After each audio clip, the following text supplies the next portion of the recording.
Welcome back. Another episode of the Scoreboard Addicts podcast. Party on, TJ. Party on, Garth. Oh, sorry, Nick. So we're back. Another week.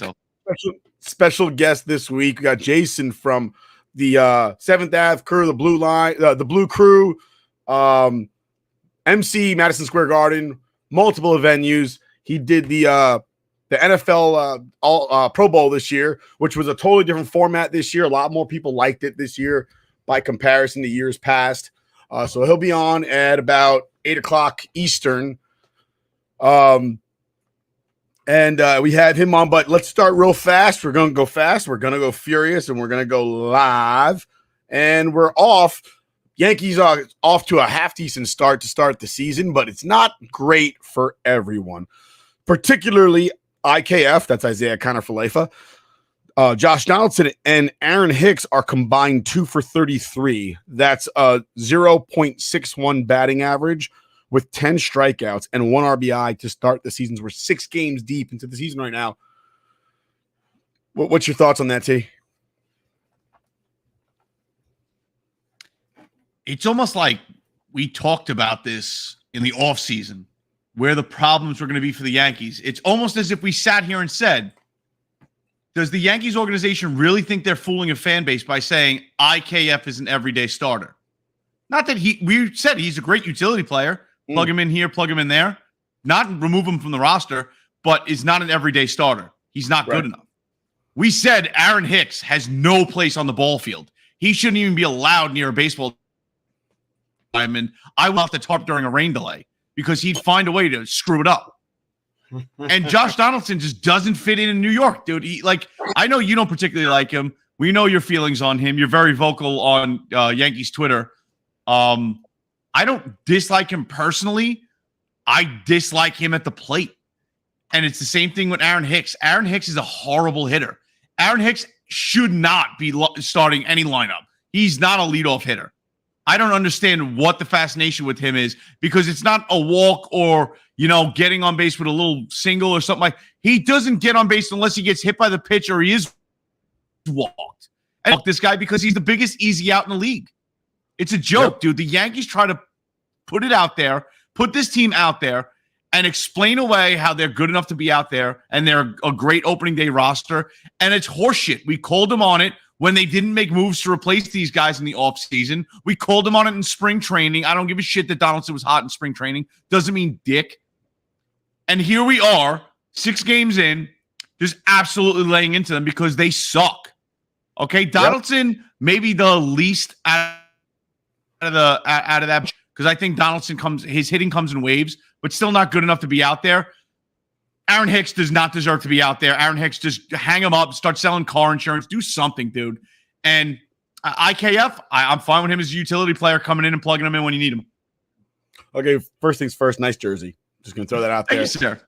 And second thing second, I'm just going to throw this out there. Our friends over at Super Friends Sports Network say that you look like Princess Leia, presumably because of the big muffs. That's whoa, dude. I'm shaved. Oh, earmuffs. I was about to say. So everything you said is correct. I've seen many an X-rated Star Wars film, and I don't think Princess Leia had. All right, we'll stop. It's a family show. Thank you. It's a family show. IKF, I have no problem with IKF. A lot of people don't like the fact that he's getting time in center field. If the kid wants I'm not going to blame a player for playing when the manager tells him to play. On top of it, not for nothing, who else? Listen, injury to Bader, what are you going to do? Right. I mean, you could call up a minor leaguer to play the outfield. And again, that's a possibility too. I'm not going to get mad at a guy because the manager puts him in a position to play or puts him in a poor position to play. That's on the manager. So I'm blaming Boone for anything IKF does wrong, especially in the outfield, because that's not his forte. All right. So, and honestly, I think IKF has a good attitude. I think he tries very, very hard. I think he's a team player. Gamer. My problem, I don't like Donaldson because I don't know. I'm from New York. I have an inner ability to tell when somebody's a douchebag, and that guy is a douche nozzle. Okay, he's just an asshole. I can feel it through the TV that everybody on his team doesn't like him. I can just feel it. Like we saw that 2 years ago before he came to the Yankees when he was talking shit about Garrett Cole. You know, like nobody even asked him about Garrett Cole. But he decided to just throw Garrett Cole's name under the bus. They asked him about the tacky shit, and he was like, yeah, Garrett Cole's a fucking cheater. Like, shut your fucking mouth. Shut up. You know, I'm not saying that because Garrett Cole's on my team. I'm just saying that in general. Like, you're all part of the same union. Technically, you're all part of the same brotherhood. You're a union guy. You know what that is. I'm enlisted in the military. I don't talk shit about other enlisted people to officers. I talk shit about officers to enlisted people, but that's it. What's pretty funny is and not that I'm justifying the spider tack thing, but technically they weren't breaking any rules. Technically, there was no rule in place to stop them. Were they bending it? Were they using a foreign substance? I mean, the same could be said if I sat there and rosined up my hand every pitch. Am I technically using a foreign substance? Yes. Is it banned? No, I'm allowed to have a rosin bag. Here's my thing with the spider tack, just real fast. I'll run through it. Spider tack wasn't illegal because if you look at the rule, it says you're not allowed to apply a foreign substance to the ball. Spider tack got stuck to your hand. It didn't get stuck to the ball. Right. It allowed you to grip down on the ball better. A weird fucking thing. And then a lot of players liked it simply because it gave the pitcher better control. They didn't have to worry about getting hit in the fucking head. And now, as you could see, a lot of these guys are throwing 100 miles an hour and hitting the corners. All of a sudden, they can't hit the corners anymore. Dude, who was didn't somebody just get hit? It's hit in the face this 2 days ago? Oh, I didn't see that. I swear I had this story on TikTok. Somebody out in the West, I want to say, just got nailed in the face, but up and in fastball. And then they slow-moed it down, and you see his face and jaw and everything just going with the ball for a sec. Dude, rough. You don't want to get hit with a ground ball, like a one hopper in the infield off the face that's coming significantly slower than that, let alone 98 mile an hour fastball directed from 60 feet away right at your head. Yeah. As far as Aaron Hicks is concerned, I don't think he's built for New York. I just don't. There are some people like Joey Gallo, like Sonny Gray, like Frankie Montas. I'm concerned. I think he's not one of those guys. They're just not built. Zach Greinke said he couldn't handle New York, and that's why he never decided to come here or entertain the idea. I think that Aaron Hicks is not long for New York. I think the fans are in his head. I'm not a fan of booing your own players. I don't think that helps them at all. But at the same token, I'm also not a fan of people who are sitting there complaining about their role on the team when they've earned their playing time. And if your playing time is 0, it's because you put forth 0. That's what he's getting. And then he has the audacity to go to them. And people are going, oh, well, what do you expect him to say? That he doesn't want to play? No, I don't expect him to say, I don't want to play. I'm expecting him to say, I understand why I'm not playing. And with the opportunities that I'm given, I'll work harder to earn more playing time, to earn a starting role because I believe that I'm a starter. That's what I expect to hear from a player that's struggling. I don't expect him to sit there and say, well, I don't want to come off the bench. You don't play well. Nobody gives a shit what you want. Nobody cares. It's just the long and short of it. Nobody gives a shit what you think. You know what? Play better. I don't have a problem with fans letting a player know how they're doing. I think Yankee fans sometimes can be overzealous and boo players in situations where it's like, all right, he's had a 3-game slump. Let's slow your roll. He's still batting over 250. It's not a heartbreaking situation. But in this situation, the Yankee fans have every right to boo. And I don't think they're just booing him. I think they're booing the organization. And then Aaron Boone having to come out and kind of defend it like, oh, they're going to let him know how he feels. He's not having to start, but he'll come around. No, he fucking won't come around. Grow a set. We've been waiting 8 years for him to come around, whatever it is. Grow a set and be like, listen, I don't know what to tell you. This is the team that the organization wanted to put out there. Would I start this guy every day if we had somebody better? No. Are there a lot better options? Yeah, about 90% of the league is better. So let's talk about that real quick. Talk about starting.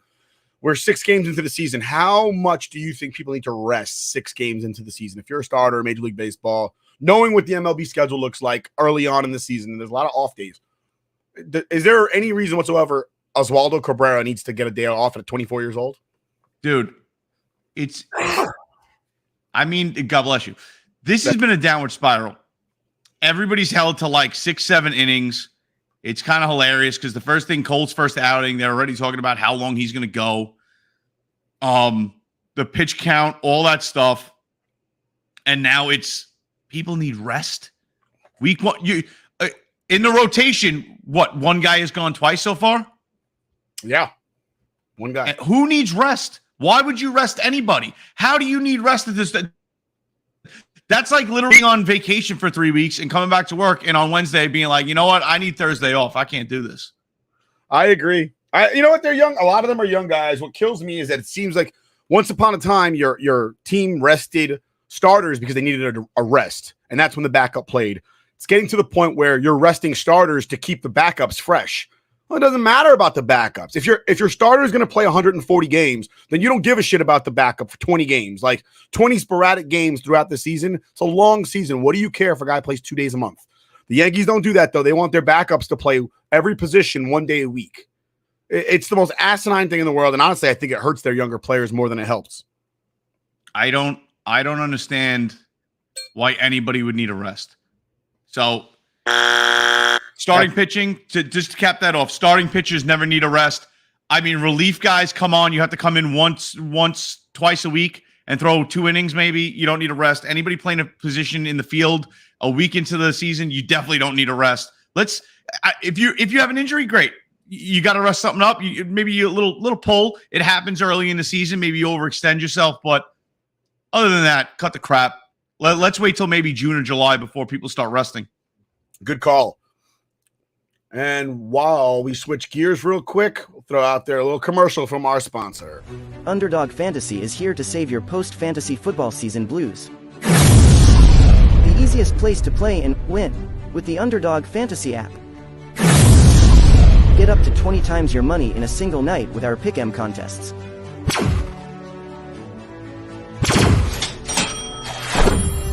Grab some insurance when setting your picks and win even when one pick fails.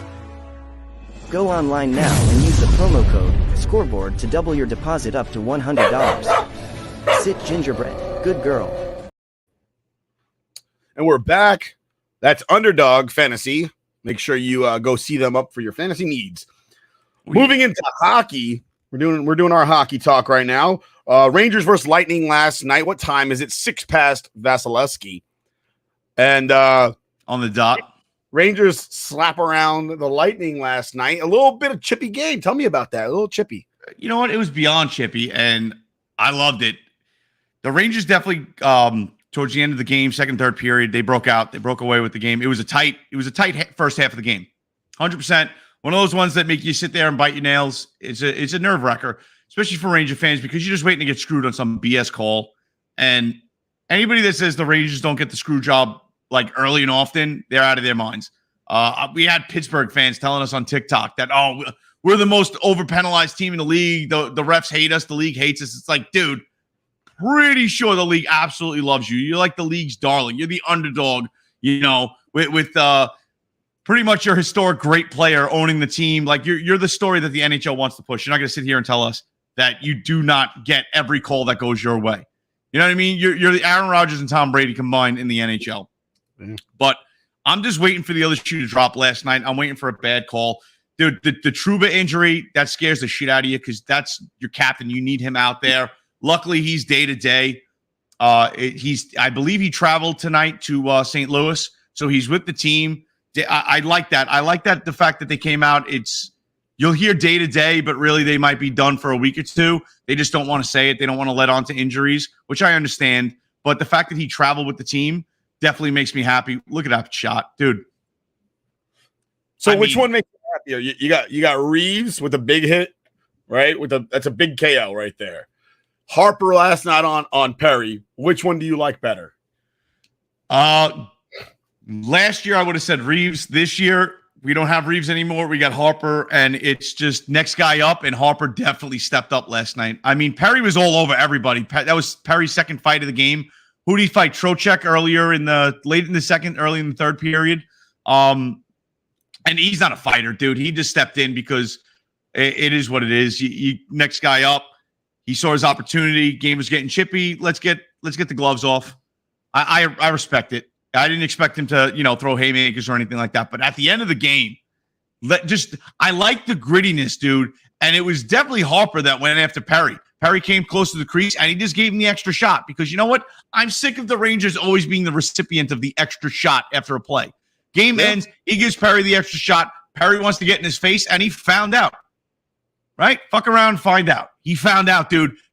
Harper was just coming over the shoulder with hammer fist to the top of Perry's hands, and he couldn't do anything other than look away and hope somebody stepped in and broke it up. And the ref got his arm in right away, and Harper's just coming over the top of the ref's arm, blasting him. And then he leaned in and said, go ahead, hit me, with just that intense, like, smirk and Vegeta eyes, bro. That's what I threw it out there on Twitter, and somebody got mad at me. Some anime Dragon Ball fan was like, oh, don't compare him to the GOAT. I was like, slow your roll. Everybody on Earth knows that Hercule is the GOAT. Greatest martial artist of all time. If you don't get that reference, watch DBZ. You'll figure it out. Hercule is a joke.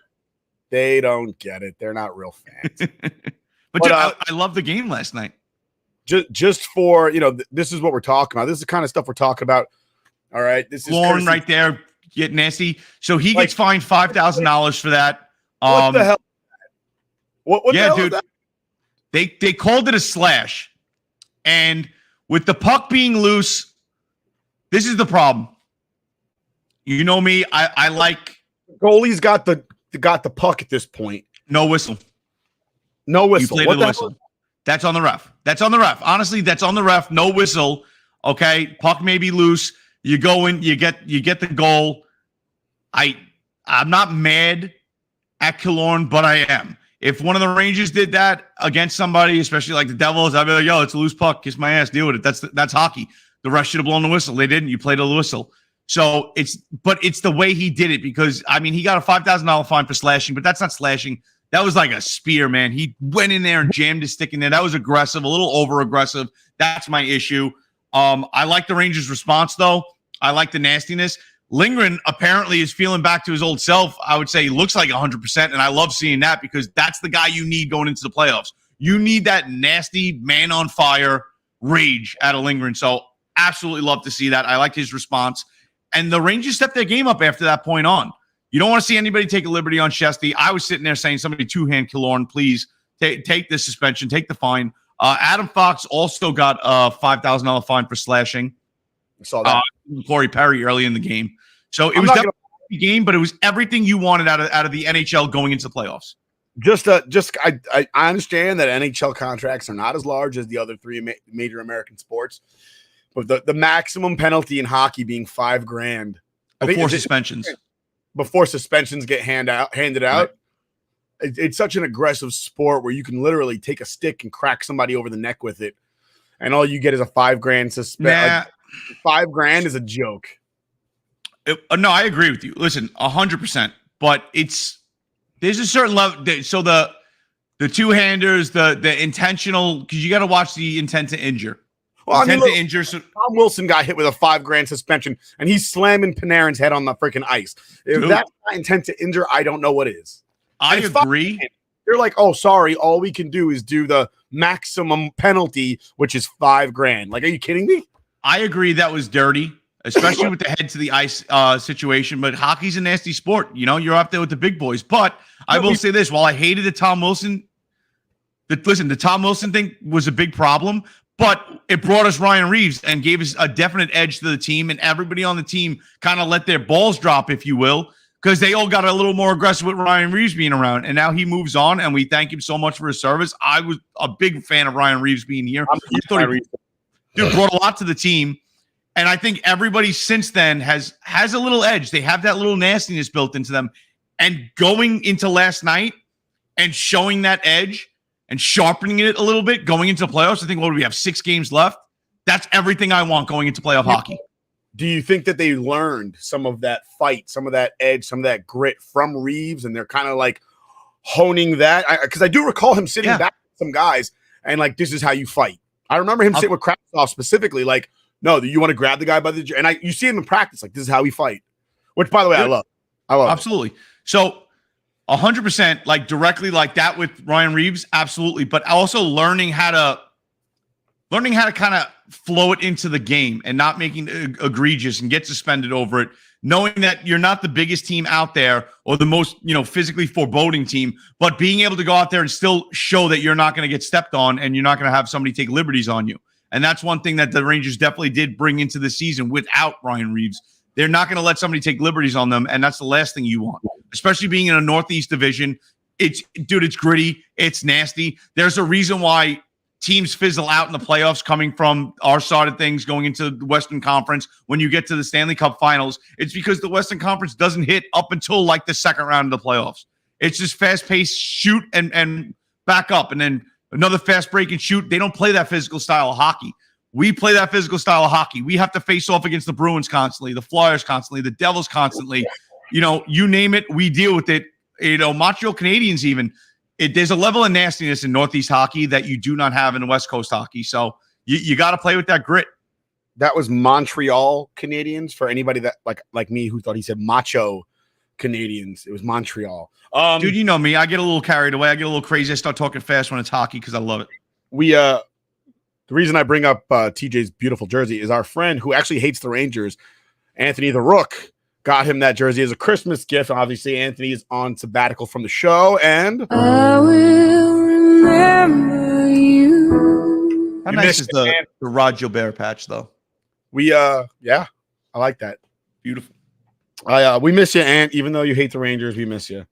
Yeah, I think he did it like kind of like a jinx, like, hey, wear this, and I put a little voodoo magic on it, and it didn't work. He should have used a real live chicken and not just a bucket of KFC. There it is. Rangers play the Blues tonight, and we look forward to that game, but that's the end of this segment.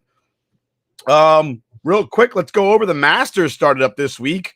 Let's talk about that for a second, T. What we got going on with the Masters? We did a huge Masters show with Pivots and Divots on Tuesday, and we're ready. We had our pimento cheese sandwiches. We had them. Delicious. Need a little, I could use a little ham on there, but delicious. Let's talk about that. What's the field look like? Dude, it's exciting, man. The issue this year with the Masters right out the gate is 100% going to be the elements. Today wasn't bad. Today was the best day out of the weekend, potentially. We got rain coming in, and we got the temperature dropping. I believe it was in the 80s today. I think Saturday it's going to go down into the 50s and rain and wet. If Tiger can make it into the weekend and make the cut, who knows if he's going to be able to walk that course as easy, with his injuries and that leg. He's going to have a limp for the rest of his life. It is what it is.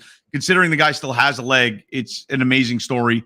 But how is it going to be getting up and down those hills and undulations with it being wet and slippery out there and cold? Because I know when I wake up on a cold morning, my back hurts a little bit, and I don't have the issues that Tiger has. So I think that's going to be part of the storyline. The elements are going to be crazy this weekend. We may have the Masters roll into Monday of next week just to get it in, depending on how bad that rain is Saturday into Sunday and how bad the course conditions are. But today was a fantastic day. Opened up with scoring early and often. I love the Masters. It is hands down my favorite event of the year on the PGA Tour. And I really, it's his own thing because guess what? The live guys are there too. And that has a lot of people sitting there with shit-eating grins on because everybody just can't help themselves but hate on the live guys. You know what, though? It's so ridiculous. It really is. It would be like being in the American. You know what it reminds me of? It reminds me of 100 years ago when the American League and the National League were existing at the same time. National League guys hated the American League guys, didn't have respect for them. Senior circuit versus junior circuit. We're talking about AFL, NFL, pre-merger, that kind of hatred. And you're like, really, dude? It's the same dude doing the same job for a different organization. I think wrestling might be the only thing right now where it's like you work for another company, but I know that you and I are both just farmhands and they're going to abuse us. And I get it. But wrestling might be the only industry where you're a competing industry and you're just like, it's all good, brother, because I understand you're dealing with the same BS I'm dealing with. Yeah. So listen, the golf world as a whole is very stuffed shirt, or at least it's starting to open up a little bit. But it's very gentleman game, respectable. People were trying to make a big deal at the Champions Dinner that Phil Mickelson was going to go off and have something to say, and he just sat there to himself and said nothing because why? He's not a disrespectful guy. He has his opinions, but there's a time and a place. If a reporter's going to ask him a question, he's going to answer it, and he's going to answer it honestly. And you don't like the way he answers it, too friggin' bad. Freedom of speech, baby. It is what it is. But at the same time, he's not going to stroll into the Masters dinner and screw it up for, returning champion Scotty Scheffler and ruin his night. He's not going to ruin these guys' nights that have been there the entire time waiting to come back. You know what I mean? The Larry Mises, the Jack Nicklaus's. Who is he to screw up everybody? It's not just about him, so he's not going to take that shot. But it's like the announcers are trying to create the drama. And it's funny, our man in the street, Dave Baggs, a little outside analyst perspective. I didn't get to watch the full Masters. I watched it here and there sparingly. I was at work. But he was asking me if I was seeing the shade thrown at Brooks Koepka. Brooks Koepka right now is tied for the lead with Victor Hovland and Jon Rahm, all of them at -7. Yep. 2 strokes ahead of Cam Young and Jason Day, who are in content 4th place tied. But Dave Baggs hit me up with asking me if I seen what was going on with Brooks and what the analysts were saying. I said, no, I didn't catch the entire broadcast. What's that? I said, hey, Brooksy. Brooksy. So he said, okay, they're saying Brooks playing partner X, what club he used, and Brooks caddy was yelling 5-iron at him, and that Brooks should have been penalized 2 strokes. It's like, okay, really? We're playing that game? We're going to try to overanalyze situations? It's like, you're allowed to talk to your caddy out loud. What's the difference between him saying it to Brooksy and yelling it out? Like, show me the intent there. Good try, though. One of the broadcasters was saying it happens every tournament on par 3s, and others say it happens. It gives if they gave it to Brooks, they'd have to give it to almost everybody else that plays in the PGA Tour, a penalty for that. Should have been an issue for both players, but again, it's just them making something out of nothing with the live players. A little ridiculous, unnecessary. Stop trying to create drama where there is none. Everybody's just out there competing and trying to make money to support themselves and their family. You can't hit somebody for moving on to another company just because they were with your company for years and your company was the it factor. Somebody else decides they want to spend more time with their family and make more money for doing it. How are you going to shit on them? They had the balls to go over there and roll the dice, right? Don't be mad that so far it's worked out for them. Yeah. Before we move on, Jack Nicklaus's grandson with the ace on the par 3. Beautiful shot. I think that was great for everybody that was there. I don't know if you caught that today. No, it wasn't. No. Oh, you didn't see that today? Oh, my God. Before we move on real quick to Whiskey of the Week. Wasn't that par 3 contest from years ago that he made the ace? I saw something today. I don't know. Maybe I'm crazy. I'm not a big. Oh, yeah. You know what? It was 5 years ago today. Okay. I was about to say, like, he pulled it out again. His grandson came down to Augusta and played the par 3 on Wednesday and made another one because, sign him up. It was 5 years ago today he made that. But moving on. Hold on. Before we move on, I just want to throw it out there. Just give a quick rundown. Right now, you have 26 players under par.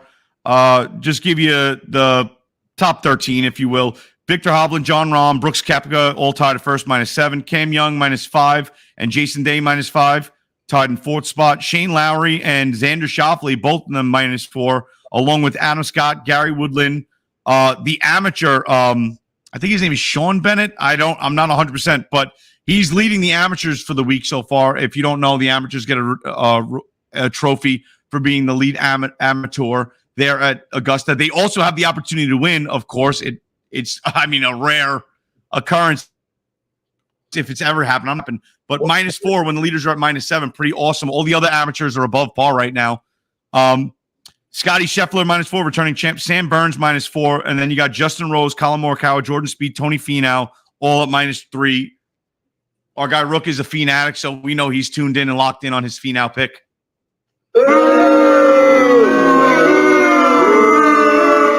But let's get this wrapped up. We're heading over to Whiskey of the Week. Whiskey of the Week. So talk to me, Goose. What are we drinking this week? So featured in our YouTube shorts and my YouTube video, the 5 whiskeys if you can only have 5. I'm going with rare breed Wild Turkey. It is barrel proof.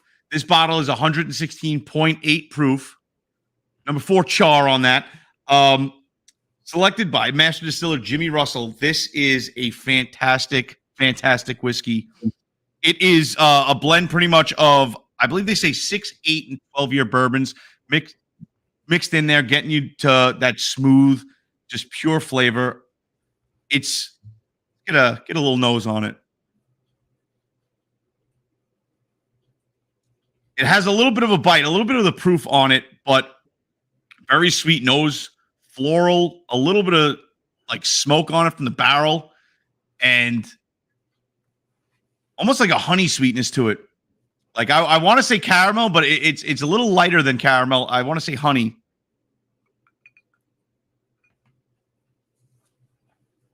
Oh, that is just a little burn to let you know the proof is there. Very sweet, extremely smooth. I want to say a little bit of the smokiness, almost like a little bit of a pepper tinge to it, like a little spice there. And then it just mellows out and smooths out. I get like a sweet caramel, almost like I want to say a fruit sweetness, not really dead on cherry, but like some kind of red fruit, if that makes sense. But an absolute epic pour. Dude, you know what I mean? Like just like when you get a pack of fruit snacks, you throw all the red in your mouth and it has that flavor to it. It tastes red. It tastes red. It tastes like a red fruit. It tastes like a dark red fruit. If it was Kool-Aid, it would be red Kool-Aid. We'll call it maybe a berry note. I don't know, but it's definitely a little fruit sweetness on it. Very smooth, very delicious. I highly recommend picking up a bottle. I was lucky enough to find one for about $55, $56 in our area. I know sometimes these are a little harder to find in some markets, sometimes marked up to like $70, $80. But even there, I think this is a good value. If you get it at MSRP, it is a home run. Wild Turkey Rare Breed. Give it a shot. I am drinking Woodford Reserve Double Oaked. That's what I'm drinking here tonight. May I interject real quick? The winner of our our inaugural monthly Whiskey with Friends meeting. We're taking the WWF name back. Okay, World Wildlife Fund, get the hell out of here. We're not supporting saving animals. We're eating the animals while we sip on whiskey like men. Damn straight. And alpha women.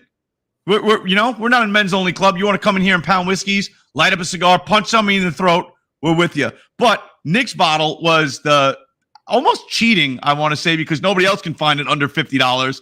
Nick with the military discount, getting it at the exchange for $47. A home run, a steal at that price. But the Woodford Reserve Double Oak taking the title for our first month meeting Whiskey with Friends. Yeah, delicious stuff right there. It's very, very smooth. Again, as I said last week, I like my whiskey cold. I don't like drinking hot beverages. Though on Saturday, I did drink all our whiskey without anything cold in it. But I do usually use either a big ice cube so that it evens out, and kind of sometimes water will bring out those other flavors that are like noted underneath. It usually happens in a blended whiskey, but it can work in a single barrel as well. Or I'll use whiskey stones or metal, but metal kind of gives it like an alkaline. Right? Dude, do you not get that? And people tell me I'm crazy. You know what you're talking about. I taste the metal. If I throw the metal whiskey stones in there, I taste metal. Yeah, I have actual whiskey, like stones. They're rocks. Right. But I have like somebody got me they know I'm into guns and whatnot. They got me a thing like a rotating cylinder and bullets that go in it, and the bullets go in the freezer. They're filled with water, but they're metal on the outside. Yeah, dude. Every time I throw them in whiskey, and it's a thoughtful gift. I'm sorry, I'm not trying to run it down for whoever got that for me, but I taste the metal, and that's why I don't use them. But yeah, this is very smooth. You taste the wood. It's sweet. And people will sit there who don't drink whiskey and go, "How is whiskey sweet? Whiskey is alcohol. Alcohol is not sweet." That's what you're going to get from somebody that drinks like vodka or tequila. Yeah, that's not sweet. You're right. You got to throw that in some sweetener for it to be sweet. But whiskeys do get sweet. Rums do get sweet. If you get a darker rum or spiced rum, they do get sweet. This is actually very sweet. You could taste the double oak 100%. And It's very smooth. There is no like burn. There's no bitterness. It's just all just a nice woody flavor. It's almost like, and people will be like, that's weird, but it's almost like chewing on a baseball glove. If that makes sense. If you've ever played baseball and you got that long lace at the end of your glove, you just munch on that for a little bit. Which is leather. Dude, that's 100% a tasting note when it comes to whiskey. You can get leather on things, and that's about as accurate as you're going to get, because there's nothing like a little salty leather from you sweating on it and you getting bored out there waiting for somebody to hit the ball to you. Usually nobody hits it at Nick when I was on the mound. I'm just saying I was that good. No, I wasn't. But yeah, dude, that's a quality tasting note. The double oaked is great. It's a finished whiskey, put in another oak barrel, mellows it out, smooths it out. Anybody that says whiskeys aren't sweet, you're out of your mind. I don't know if you know this. Most mash bills are heavy on the corn, and corn is sweet. Corn has sugar in it. It is what it is, and it has a certain level of sweetness to it that you're not going to get from a potato vodka, let's say, because have you ever bitten into a potato that is a regular potato, not a sweet potato, and thought, this is a sweet potato? No, not going to happen. Sorry. You enjoy your potato vodka. You're also not going to to agave and think the same thing. Which is weird, because agave is sweet if you get the agave syrup, but I believe that's the sugar's added as a secondary additive. It might be. Well, we're going to go to a quick break from our sponsors before we get our guest on. We'll be right back. Underdog Fantasy is here to save your post-fantasy football season blues. The easiest place to play and win with the Underdog Fantasy app. Get up to 20 times your money in a single night with our Pick'em contests.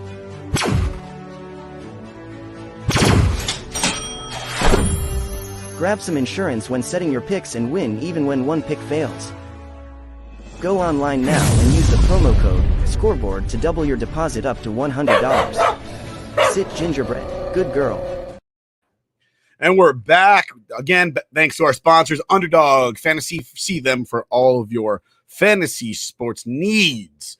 We had a little bit delay with our guest coming on, but he looks like he's getting set up right now.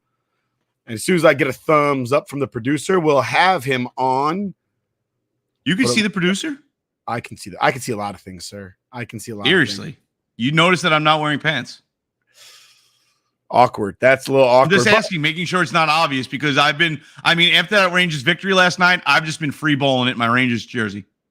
You know what? There's nothing wrong with that. I right? I appreciate that. The mailman was upset, but too bad, buddy.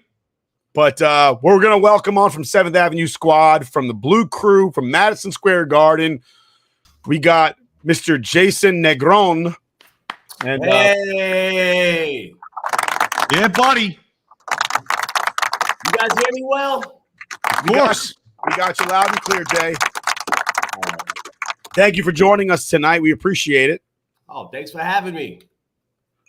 So, you guys' backgrounds look way cooler than mine. we had plenty, we've got plenty of time to sit here and put these backgrounds together. But a lot of crazy things going on with you lately. First things first, let's talk about the NFL Pro Bowl. The MC for the Pro Bowl this year, I think this year was the highest rated Pro Bowl in like 10 years or 15 years or something like that. The Pro Bowl was nice. I to be honest, there was a new format. I didn't know what to expect. However, it was pretty fun. The plays were engaged. The fans really turned out. Big thanks to the fans in Las Vegas. A lot of Raider fans were there, but every NFL team represented. And they showed love, and Peyton and Eli were there. I'm a Giants fan, so seeing Eli is everything. And Snoop Dogg and Pete Davidson, and it was great. It was great. We had a great time. Did you get to interact with Eli at all?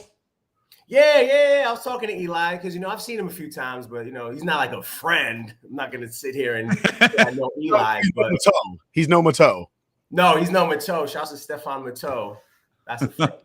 I mean, dude, that's that friend in the highest regard. I would think like maybe President of the United States, like guy under the president that turns the key and actually launches the missile. Right. And then Stefan Mateau. Pretty much. He's a good guy, right there. That's funny. Did you get to interact with any players that you hadn't met that you were like, wow, this guy's a really cool dude? Everybody was pretty cool. I saw a couple of Giants. Sauce was there. Sauce from your New York Jets. He was there. Who are they? The Kelces? The Kelseys, yeah. Yeah. And the mom was there. She was great. And Nice. No, it was fun overall. That's awesome. And you know what? Do you think Vegas helps it? It used to be in Hawaii every year. Now it's in Vegas. Do you think that helps? I selfishly wish it was still in Hawaii because I never visited Hawaii, but I think Vegas is a good hub for it to be. Vegas is happening, especially around that time. You don't want to really go to a colder city. It was great. It was great. NFL did a great thing, and I believe the Super Bowl is there next year as well. Yeah, I believe so. I mean, listen, when it comes to sports cities, Vegas has kind of put themselves on the map. Helped out with the Golden Knights their first year, make it to the Stanley Cup Finals, which was insane. I think that kind of was the catalyst of just, if you're gonna bring a sports team here, we got the hotels, we got the casinos, we got the bars, we got the ladies, we got the men, whatever you're into, we got it. You could drink on the strip, you can gamble right down the street. Let's get crazy. It's literally a playground for adults. It's like the high-end playground when you drive past the bougie neighborhood. And it's like, those people have a merry-go-round in their park. That's bullshit. Yeah, that's what Vegas is right now. Vegas is insanity. I love it. It's madness. And speaking of the Golden Knights, during pregame warmups, it's they, on their side of the ice, the other teams on their side of the ice warming up. They have showgirls dancing on the opposing team on the glass, like just hanging out. I'm like, what?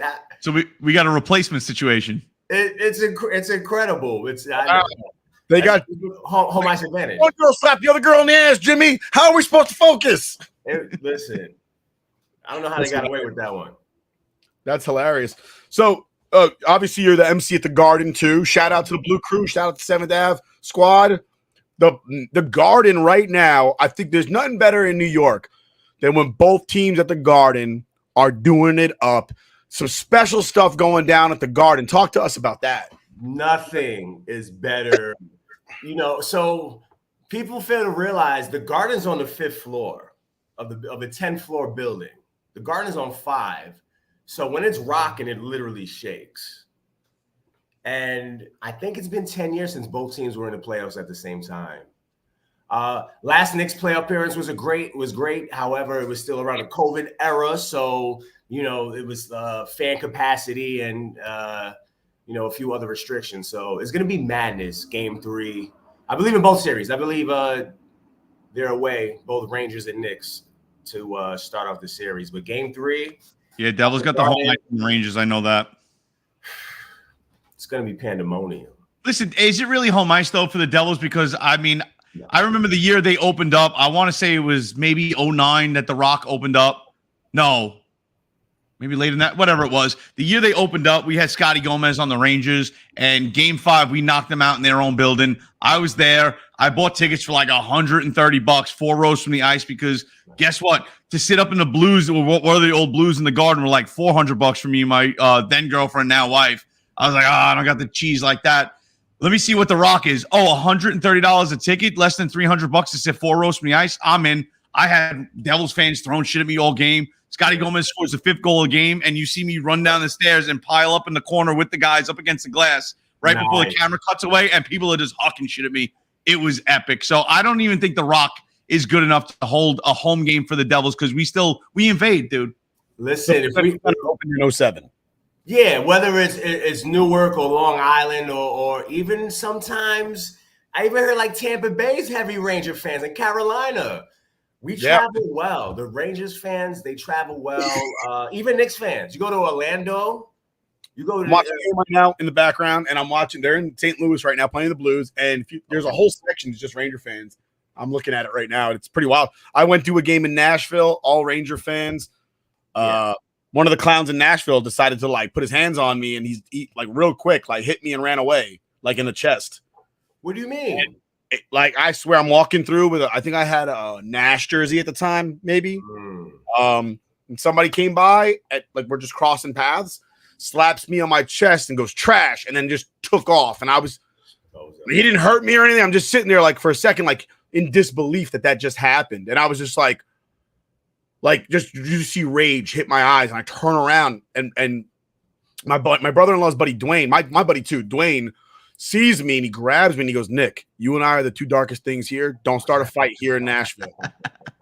And I was like, "Dwayne, you're right." And Dwayne's like 6'2", 6'3", but he was like, "Bro, not in a whole arena, not with 20,000 people. We're not doing this." You know what's funny though? You're probably lucky that you got that kind of interaction in Nashville, because especially back in the day, I remember, parking on the street, going to the Garden with my dad, being a little kid.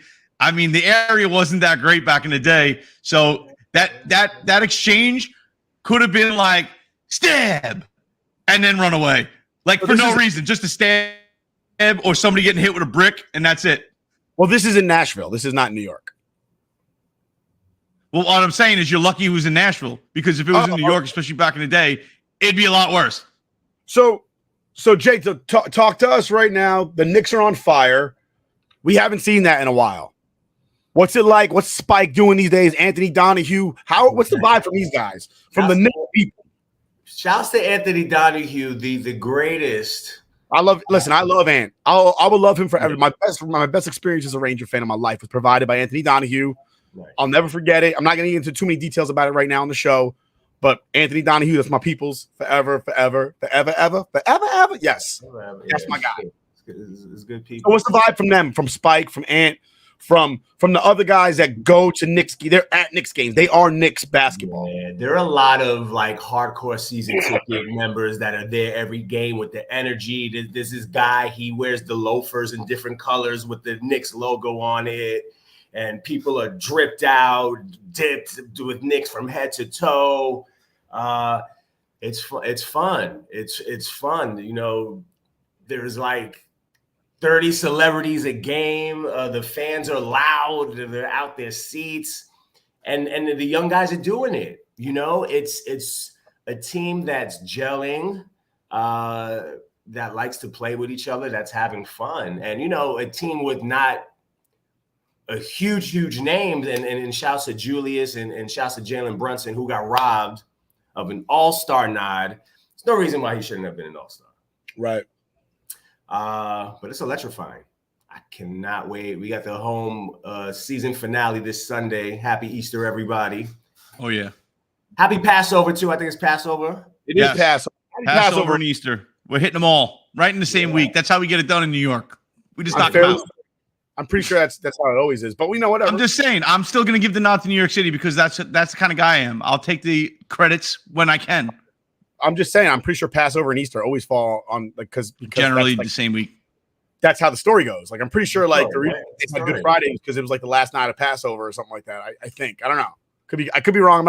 I'm not Jewish. I'll check with Rook on that one. Well, I don't think they purposely persecuted Christ around Passover, if that's what you're trying to say. But hey, you go with that. No, they didn't. We're not going to get into it, but Good Friday was Passover dinner. I plead the I fifth. understand, but you're also talking about Easter. Christ rose. He was crucified 3 days later. But I'm saying the dinner happened. The thing. Yeah, you're talking about one thing. I'm talking about another. It just if I got killed the night that the Rangers won the Stanley Cup, I got killed because the Rangers won the Stanley Cup, which is fair, but I would drink a whole lot more in your honor and the Rangers' honor. Cheers, guys. Possibly out of the Stanley Cup if we could find it, if we could track it down in New York City. I was going to say, to touch on what Jason said with the celebrities, we were at the game. We hung out with you the other night. And what's his name from Stranger Things? Dustin, Gaten Matarazzo. Gaten, yeah. So I'm like, oh, shit, the kid from Stranger Things, awesome. And then like a couple people in our section is like, oh, man, this is bad luck. And I'm like, what are you talking about? They're like, every time this kid's here, they lose. I don't think he's seen a winner yet. No, that is false. He's been coming to the game for a long time. All right. He's sang the anthem before on several occasions. He's been coming since like season 1. What cool. was that, 6 years ago? No, that's not true. That's inaccurate. Okay. Don't believe the hype. Which is good to hear, because I think the kid's a phenomenal actor. I love Stranger Things. I wish they wouldn't drag ass so much with these last couple seasons to get him out faster, because I got the itch. But I was going to say, that leads me to my next question. Is there any celebrity that comes to the Garden where it's kind of like, this guy got a vibe about him that I don't like, and every time he's around, we seem to get screwed over, whether it's Knicks or Rangers? Nah. No, everyone is cool. Everyone's cool to be the However, I will say something that's a little awkward. Like when Floyd Mayweather pulls up, I feel bad because he gets booed. Money gets booed. Money gets booed, and he's cool. He's like, whatever, man.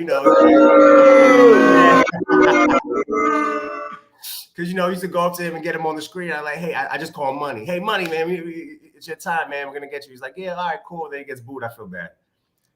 Which is, yeah. Listen, I mean, when you're at a range game or Nick game, you're just sitting there having fun, and whatever you feel about, Floyd Money Mayweather, he's the best to ever do it, pound for pound. It is what it is.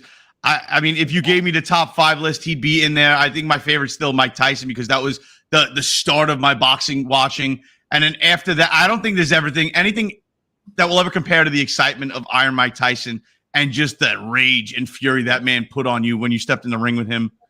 But, fear. Yeah, dude, he's a bad, we started that whole, oh, would you do this for $1 million or would you risk a year in jail to, take this putt on the Masters or whatever like that. The whole comparison was like, yo, $1 million to get in the round with Iron Mike for 3 minutes and just take the beating. Would you do it? And everybody's like, yo, you're going to be brain dead. So you're not gonna be able to spend the money anyway. Yeah. You know what? These days, I think Mike would just play with you for just to help you get the money. Oh, now 100%. But back in the day when he was a hungry kid that came up from nothing and was trying to prove to the world like he's the baddest man to ever live, he'd hurt you real quick. Yeah, Mike's on edibles now. He's chill. So, he's chill, mess up. So he's doing his thing, racing the pigeons and whatnot. Yeah. For those of you who don't know, if you're a Rangers fan specifically, Dancing Larry is a big staple for the Garden. A lot of people don't like him, but it's kind of like Fireman Ed. I feel like there's a lot of jealousy out there. They're just mad. Fireman Ed is not still around because a lot of a jealousy from Jets fans just not liking him. So he shows up to games. Don't get me wrong. He's just not as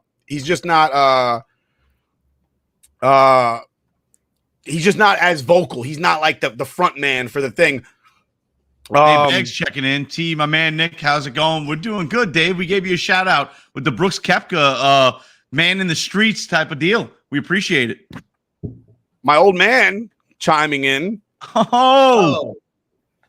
Uncle Nick, what's up, brother? So those of you who didn't know, Jason is actually my cousin, and that's how we got him on the show because we're not getting any other high profile guys without Coop helping us out.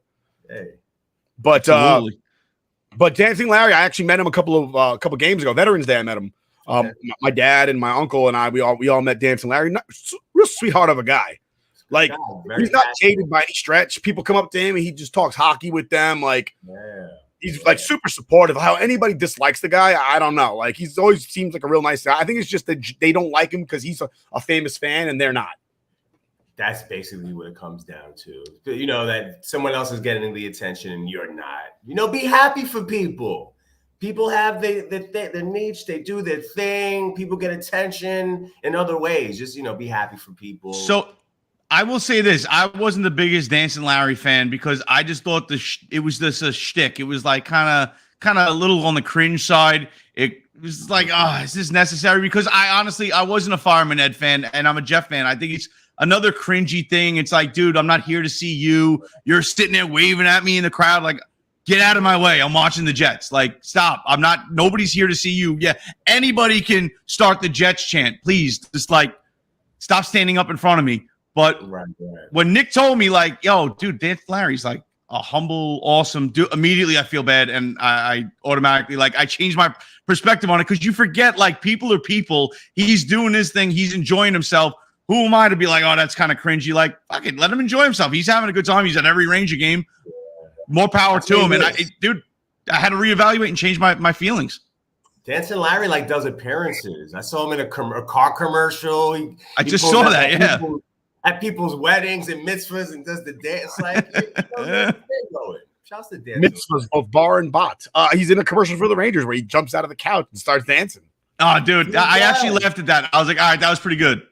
Yeah, I think some I of like the that Blue commercial. I Crew. think it's hilarious. Yeah, I think some of the Blue Crew was in that too, I believe. So shouts to all my friends who were in But that. not you. That's messed up, man. You the face of the Blue Crew. Everybody knows No, this. I don't. Well, I haven't done that. I haven't thrown a shirt in about 7 seasons. I've retired and left that to the young bloods. Growing up with you, I appreciate you not throwing shirts. Yeah. You got to save the arm.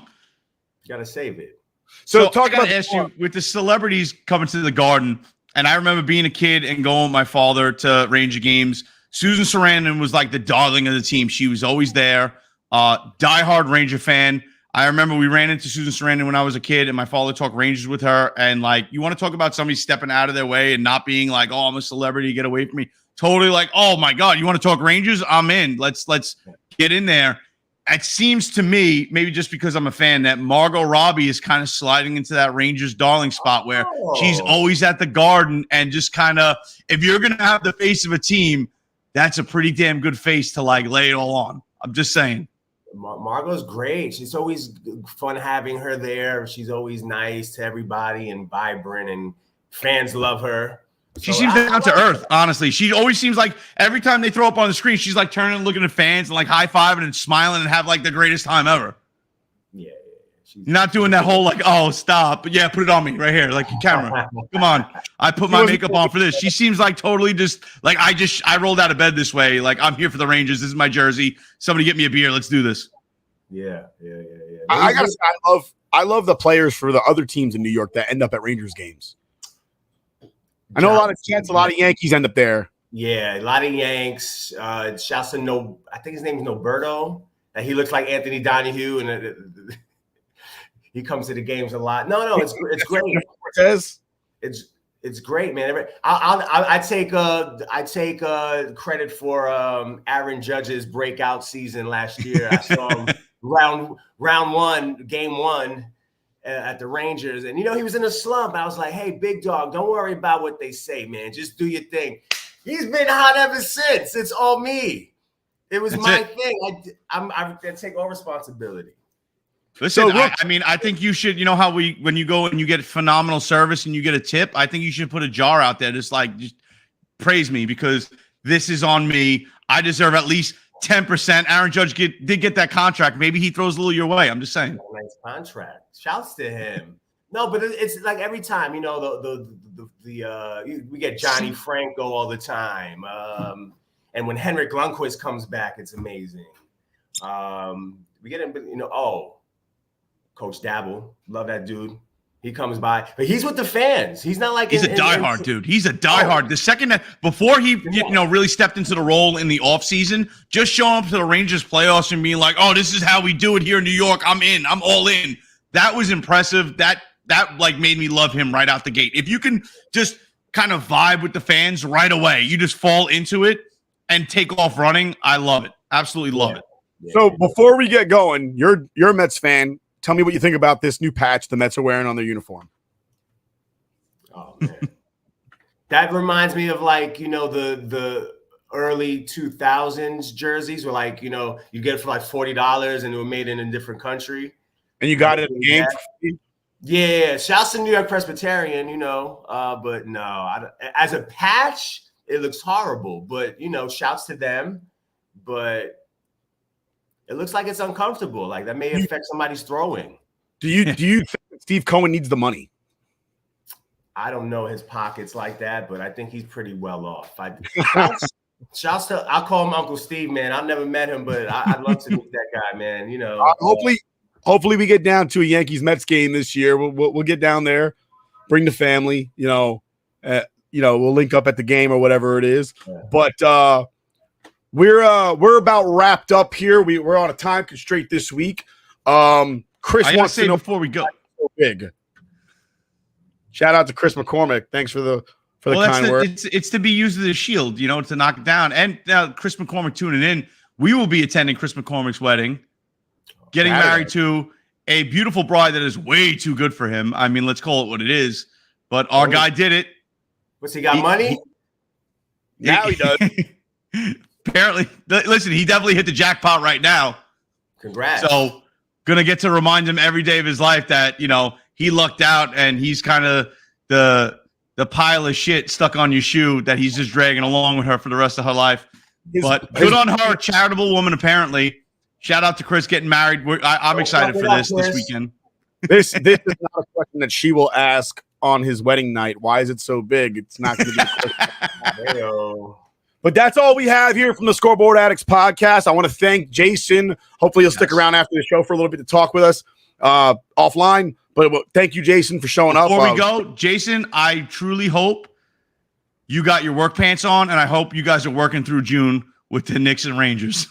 I hope so. I hope it's a long spring at MSG. Fans come represent. You know, there's going to be a lot of events going on. If you're at the Garden, just bring the energy. That's all. That's it. Give it up for Jason. That's it, thanks, guys. We'll catch you up next week. Watch the next show that's coming up right now. It's going to be awesome. Stay with the Fantasy Sports for the weekly throwdown. Bang.